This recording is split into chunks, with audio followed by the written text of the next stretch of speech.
Les forteresses du désert. Aujourd'hui arides et écrasées de soleil, les plaines du Khorzem étaient autrefois parsemées de marais. La région s'est asséchée quand la Moudaria s'est frayé un chemin vers la mer d'Aral, vers 2000 ans avant Jésus-Christ. Les vestiges de Toprakala, la citadelle d'argile, était une ville importante, 3000 personnes environ, était la capitale du Khorzem. La citadelle d'argile avait une forme rectangulaire, de 500 mètres sur 350, avec de puissants murs de 20 mètres de haut et 12 d'épais, l'ensemble étant construit de briques en terre. Le palais était fortifié de 3 tours de sentinelle de 30 mètres, et à l'intérieur, les archéologues réussirent à trouver quelques salles, parmi laquelle la salle des rois, un sanctuaire où il y avait 23 figures en argile massive.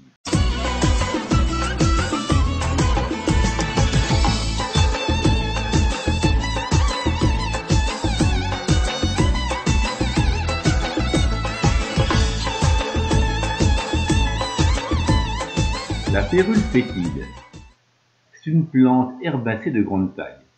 On extrait de son rhizome une gomme brun-rougeâtre, l'ase fétide, qui a une odeur forte, nauséeuse. On l'a appelée l'excrément du diable. Prométhée est censé avoir utilisé de tiges de férule pour voler le feu et la donner aux humains. Les Romains s'en servaient dans les maladies spasmodiques et convulsives. Les écoliers de l'époque étaient moins satisfaits. En effet, les enseignants se servaient de la tige pour les frapper sur leurs mains.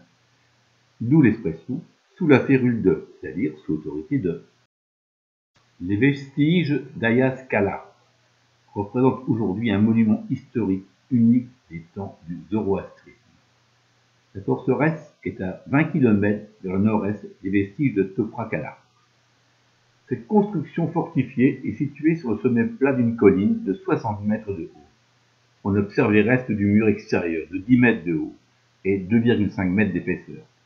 La fortification des murs fut réalisée avec des tourelles semi-circulaires construites par intervalles de 10 mètres. L'entrée à la forteresse était protégée par un labyrinthe construit en tenant compte du vent du sud qui expulsait les déchets et la poussière de la cité, sous son nom de forteresse du vent. Du plus haut point d'Ayakala, on peut voir le lac qui porte le nom de Ayaskol.